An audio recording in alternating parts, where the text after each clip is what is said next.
देव को पूर्व में बहुत लोटा भर भर के जल चढ़ाया होगा, इसलिए शिव जी ने कृपा कर कर आप सभी पर बड़ी करुणा करी है और पूरा सावन का महीना छत्तीसगढ़ वालों को प्राप्त हुआ है। बहुत बहुत साधु, बहुत बहुत एक क्षण की भी सुन ली वो तुम्हारा कल्याण करने वाला। और कितने साधुता है, सावन की प्रदोष भी आएगा, इसी छत्तीसगढ़ में सावन की शिवरात्रि भी आएगी, इसी छत्तीसगढ़ में भगवान देवाधिदेव महादेव की पुण्यमय कथा भी चलती है। सावन की शिवरात्रि कब की है?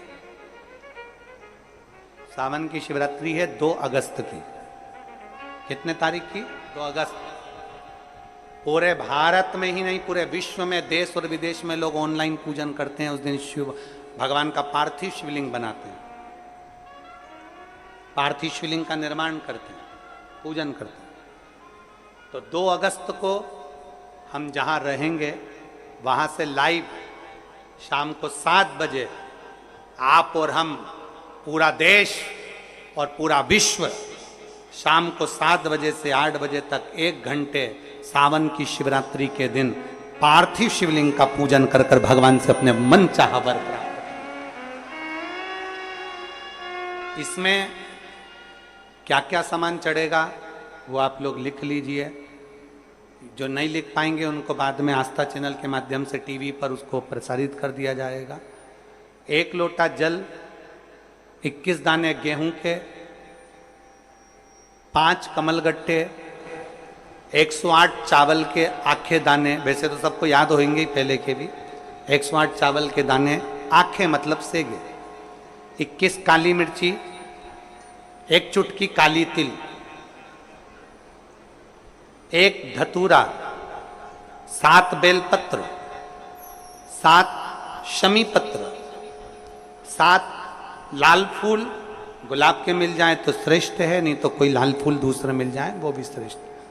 7 पुष्प सादे जो पूजन में चढ़ाने के लिए, दूध, दही, घी, शक्कर, इत्र, गंगाजल, चंदन, 3 गोल सुपारी, पूजन वाली सुपारी, रोली, मोली, अभीर, मौली मतलब लच्छा नाड़ा बांधने वाला, अभीर, गुलाल, पीला चंदन, चावल पूजन के लिए, कपूर, 2 दीपक घी के, 1 जलाकर रखने के लिए, 1 आरती करने के लिए, 2 जनेऊ, 1 गणेश जी के लिए, 1 शिव जी के लिए, लौंग, इलायची, पान के पत्ते, मिट्टी का पार्थिव शिवलिंग। अपने नगर में, अपने गांव में, अपने गमले में जो मिट्टी हो उसका पहले से शिवलिंग बना के रख लेना। 7 बजे तो सीधे पूजन चालू करेंगे, 8 बजे तक आप लोग पहले से शिवलिंग बना के रख लें, पार्थिव शिवलिंग मिट्टी का। 5 फल, मिठाई, धूप बत्ती, और शिवलिंग को पहले से बनाकर रखे जिससे 7 बजे बैठते से ही पूजन चालू हो जाए। अपने अपने मोबाइल टीवी चालू रखना है, ऑनलाइन पूजन करना है। अपने नगर में, अपने गांव में जो ब्राह्मण देवता हों, जो पंडित जी हों, जो आपके यहाँ आते रहते हों, और जो ब्राह्मण हों, उनको भी उस समय पर आप अभिषेक पूजन के लिए आमंत्रित करें। और पंडित जी उस समय पर करा रहे या उससे 1 घंटे पहले करा दे, कोई दिक्कत वाली बात नहीं है। पर शिवरात्रि के दिन शिव अभिषेक होना जरूरी है, क्योंकि सावन की शिवरात्रि के दिन जो पार्थिव शिवलिंग का पूजन शाम के समय, शिवरात्रि के दिन रात्रि के समय पर जो करता है, मनवांचित फल देवाधिदेव महादेव प्रदान करते हैं निश्चित। जो ब्राह्मण आपके परिचित हों उनको बुला लें। अगर ब्राह्मण ना मिले तो टीवी के माध्यम से आप और हम सब बैठकर जो ब्राह्मण देवता होंगे वो पूजन कराएंगे और आप और हम पूजन करेंगे। और उसका लाइव आप और हम साथ में मतलब ऑनलाइन, मतलब जैसा हम कर रहे हैं वैसा आप हमारे साथ में बैठकर एक साथ पूजन करेंगे और एक साथ महादेव की करोड़ों लोग मिलकर आरती करेंगे और बाबा से मनवांछित फल प्राप्त करेंगे। ये कावड़, इसमें 2 तो पानी के कलश रहते हैं, दो पानी के लोटे रहते हैं, भक्ति की डोरी बंधी होती है, और एक बांबू एक बांस लगा रहता है। मूलतः डंडे का प्रयोग में बांस का प्रयोग किया जाता है। इसमें मूलतः इस कावड़ में, इसमें मूलतः डंडे का प्रयोग में बांस का प्रयोग किया जाता है। इसमें मूलतः इस कावड़ में डंडे के प्रयोग की जगह बांस का, बांबू का। इधर छत्तीसगढ़ में क्या बोलते हैं? बांस बोलते हो, बांबू बोलते हो? बांस। महाराष्ट्र में बांबू बोलते हैं इसको, बांबू। मूलतः प्रयोग होता है। अब जब हम इस कावड़ में अगर देखें तो सबसे मुख्य अगर कुछ होता है कावड़ ले जाने में तो वो बांबू होता है, बांस होता है। और बांबू का जो पेड़ होता है, बांस जो होता है, उसमें थोड़ी दूर तक अच्छा रहता है, फिर गठान आ जाती है, फिर थोड़ी दूर तक अच्छा रहता है, फिर गांठ आती है, फिर थोड़ी दूर तक अच्छा रहता है, फिर गांठ आती है। बोलो देखा कि नहीं देखा आप लोगों ने? बांबू में जगह जगह पर गांठ आती रहती है और बांबू अंदर से पोला रहता है। कोई कोई बांबू, कोई कोई बांस ठोस भी होता, पर कितना भी ठोस हो बांस, उसके अंदर थोड़ा ना थोड़ा पोलापन रहता ही। शादी में, विवाह में, जन्म में, मरण में, मृत्यु के समय पर भी बांबू का, बांस का प्रयोग किया जाता है आखिरी तक। और कांवड़ चढ़ाने के लिए भी जिस बांस को पकड़ा जाता है, जिस बांबू को पकड़ा जाता है, जिसमें दो कलश बंधे होते हैं, उसको हम पूरे समय अपने हाथ में, कंधे पर, दोनों कंधे पर किसी भी तरह से उसको लेकर सावन के महीने में शंकर जी के पास जाते हैं। उसका कारण क्या है, किस लिए? और बोलते बोलते जा रहे हैं, बोल बम बोल बम बोल बम बोल बम बोल बम बोल बम बोल बम, बोलते बोलते। एक श्रीमद् भागवत कथा सुनी आप लोगों ने? जम के बोलो जरा, जम के। सबने सुनी है भागवत जी? भागवत जी में एक प्रसंग आता है कि धुंधकारी बांबू के अंदर, बांस के अंदर जाकर बैठ जाता है। 7 दिन की कथा होती है। 7 दिन में धुंधकारी फिर वो बांस के 7 गांठों में से बाहर निकल जाता है और उसकी मुक्ति हो जाती है। एक बांस कंधे पर लिया, 2 लोटे, 2 कलश उसमें बंधे, और उसको हमने पकड़कर बोल बम बोल बम बोल बम बोल बम बोलते बोलते बोलते आखिरी में हम जो बांबू पकड़े हैं, जो बांस पकड़े हैं, वो बांस की महत्वता सावन के महीने में क्यों हो जाती है? क्यों कावड़ बांबू पर ही बांध कर ली जाती है? उसका कारण क्या है? उसका केवल एक कारण है, हे देवाधिदेव महादेव, इस बांबू में गांठें हैं। और सरलता में जाइए, देखो बहुत बहुत सरलता में जाइएगा। हमारे भारत की भूमि के जो जगत गुरु शंकराचार्य जी हैं, वो भी अपने हाथ में दंड रखते हैं, वो भी बांस का है। कंधे पर कावड़ ली और कावड़ लेकर जब हम चले, हम पकड़कर बोल बम बोलते बोलते जा रहे हैं, उस कावड़ के डंडे को पकड़े हैं और आखिरी में शिव जी के मंदिर में जाकर भगवान शंकर को जल अर्पित करते हैं। और जल अर्पित कर कर हम जब वापिस अपने भवन की ओर आते हैं तो देव अधिदेव महादेव के उस भाव में भगवान शंकर की भक्ति कहती है, शिव महापुराण की कथा कहती है।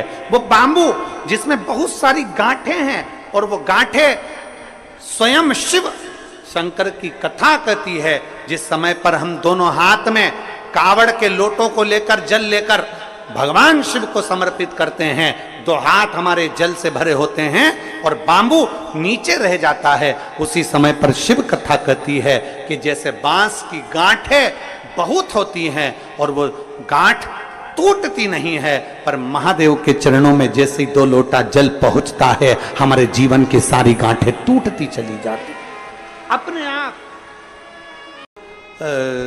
छत्तीसगढ़ से मालूम नहीं जाते कि नहीं जाते, हमें नहीं मालूम, पर देवघर बाबा धाम छत्तीसगढ़ से जाते हैं लोग बाग? हाथ उठाओ जरा, जाते हैं?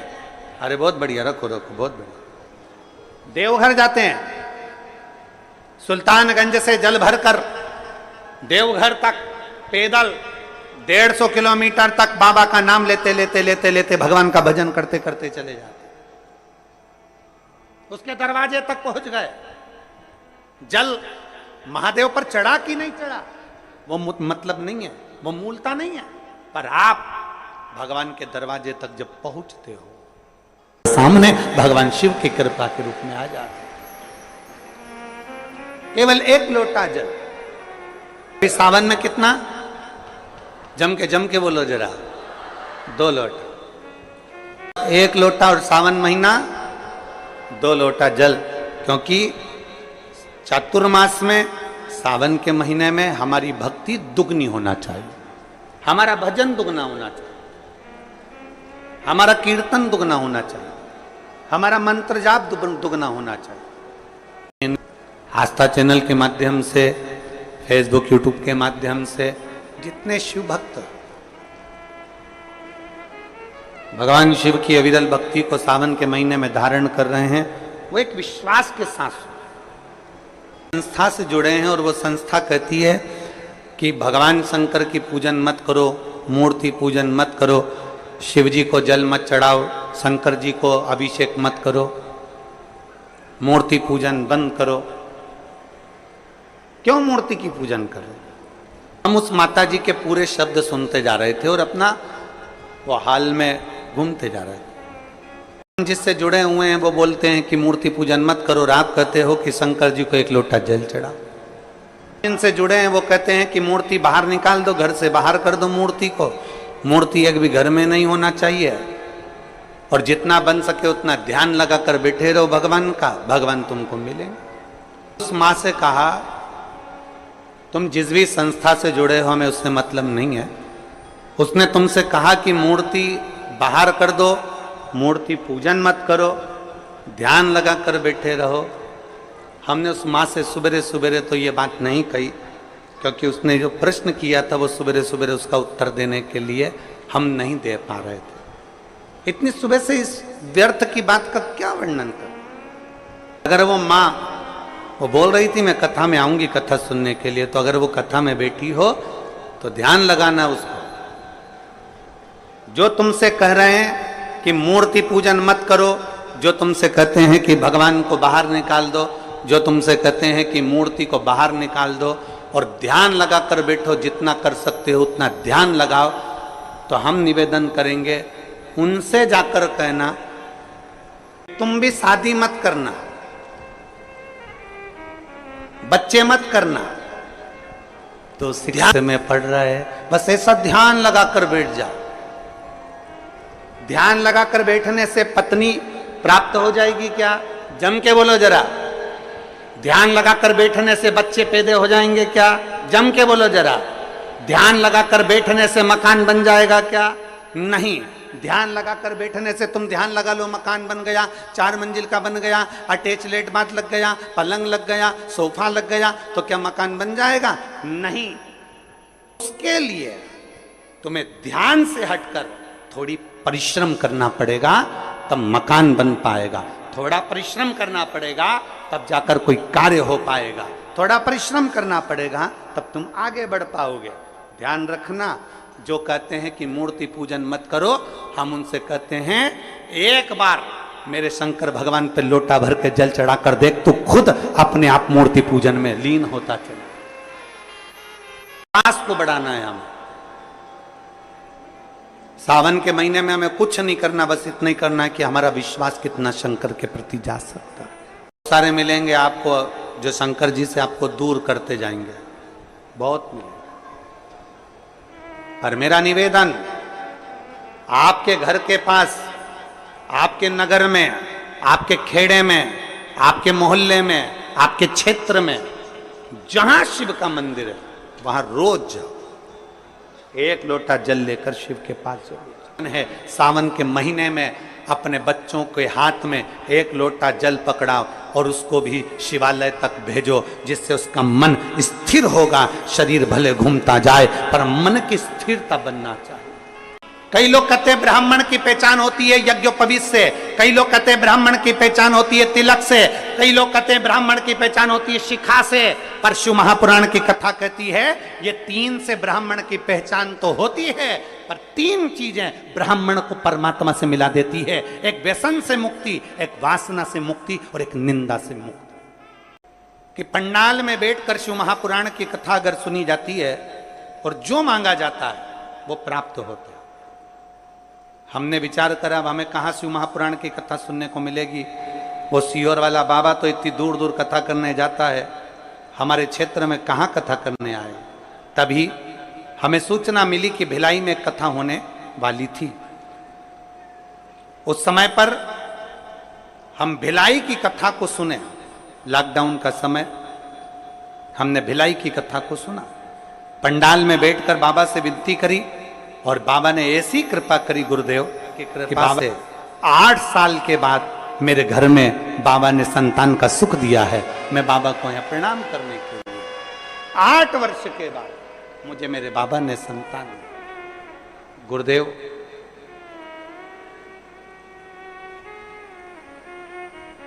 एक बात कहना चाहती हूं, जब संतान नहीं होती है ना तो लोग एक स्त्री को, एक नारी को दोष देते हैं। पर मेरे भोले बाबा से विनती है, आप जो अपनी भाषा में कहते हो वो एक बार इस व्यासपीठ से जरूर कहना। हम जो भोले बाबा से कहते हैं आपको मालूम होगा, एक ही चीज कहते हैं कि मेरे बाबा किसी स्त्री की गोद खाली मत रखना और किसी पुरुष की जेब खाली मत रखना। स्त्री की गोद खाली रहती है। लॉकडाउन के समय पर हमने कथा सुनी और बाबा से इस पंडाल में बैठकर बाबा से भिलाई की कथा में मांगा था कि हमारे घर औलाद हो जाए, और बाबा ने 8 साल के बाद हमें कथा, बाबा ने संतान।